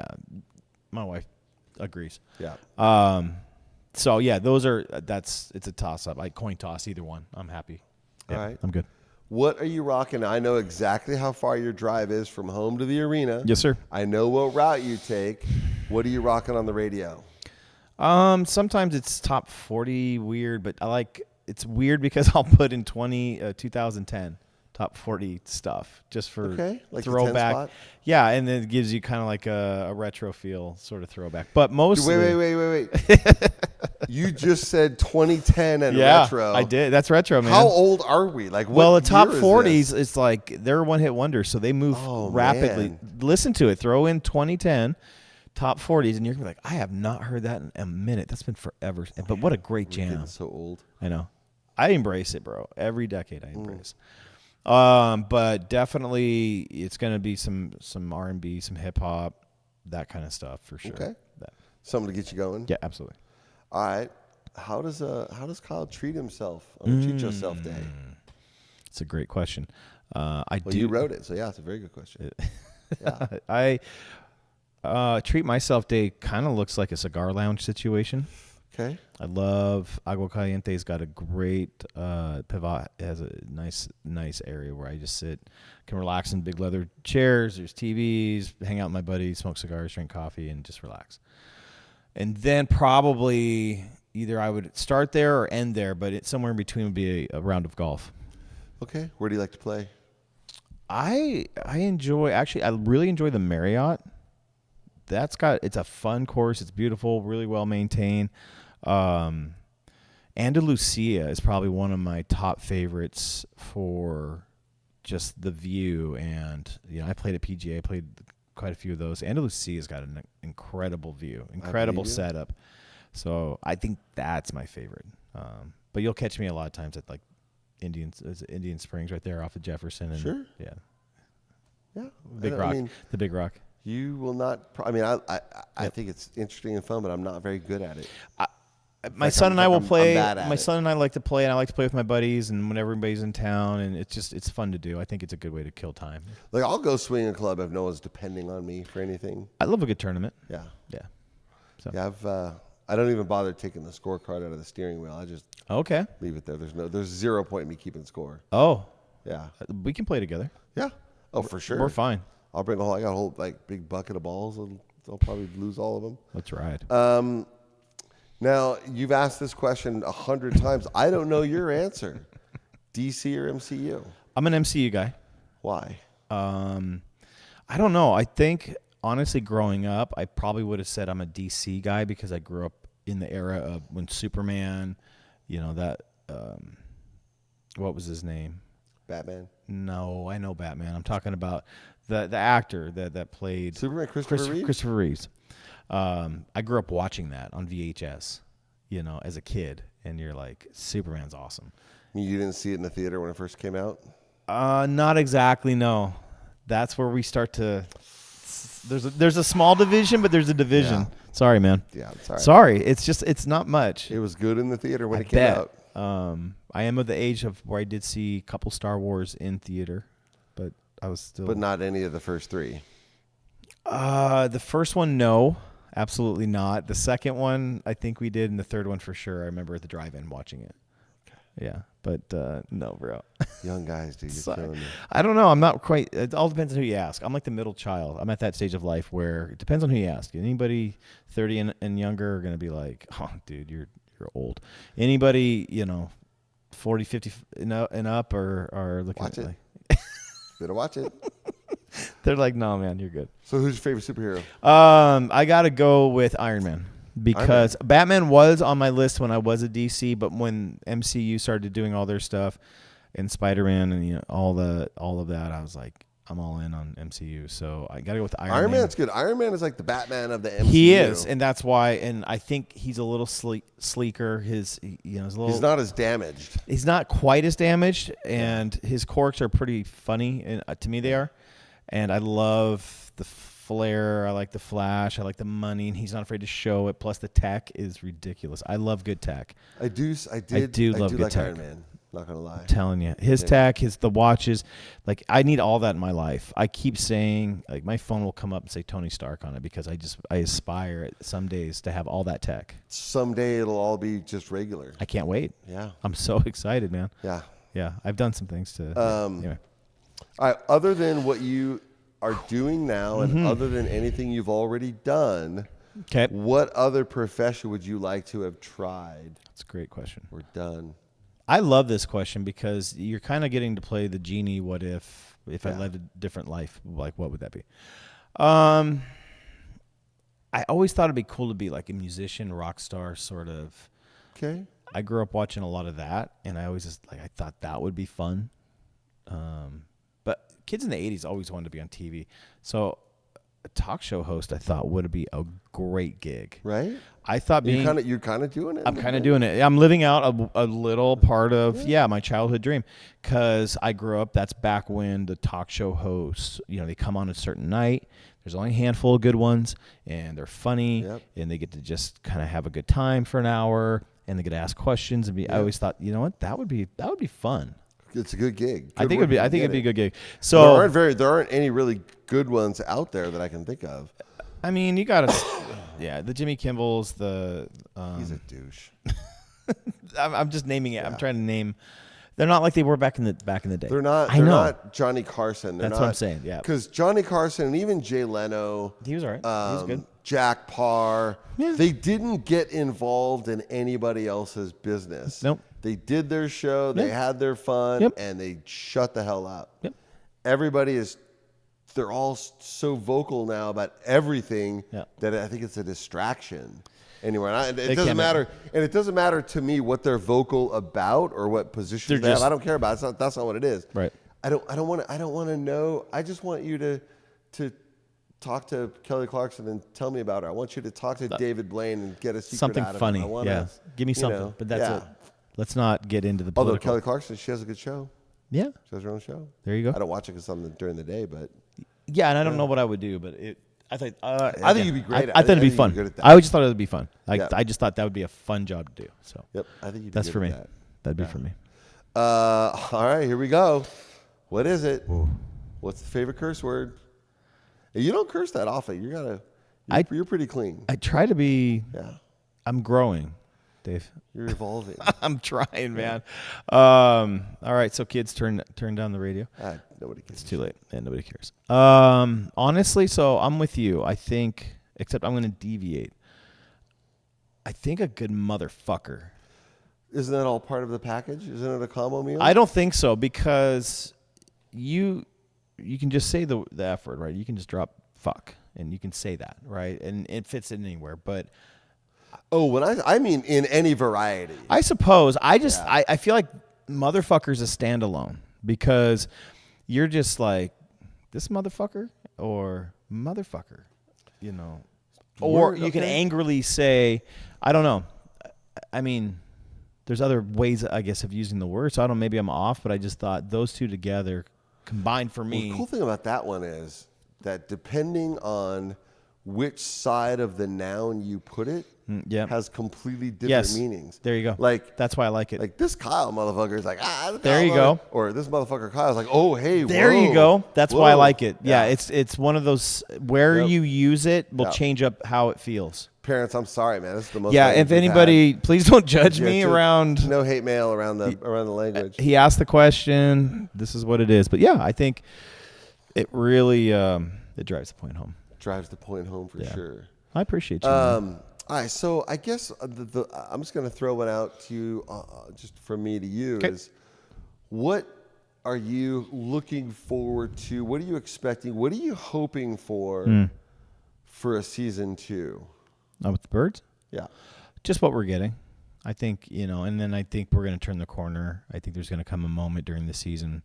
I'm hoping anyway, but I'm very optimistic where there's going to come a moment where it just has to gel and come together. Then all of a sudden, like we start riding the ship a little bit. We're rough. Like we're doing it, but we're rough. I think that my inclination is we're going to find a moment and then we're going to ratchet it up a little bit and tighten things up. And when that happens, now you get on a winning streak. Now you get confident.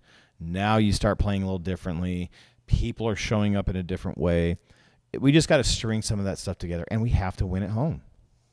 Sorry, but that's the elephant in the room is we need to clean that up. Whatever that is, why that is, don't know. It just needs to. We need to clean that up. We got to win at home. That's where I'm at. All right, fair enough. What do you got? I think I just want to see our boys have fun. I think they are. Doesn't look like they're having fun. It looks like they're too stressed out.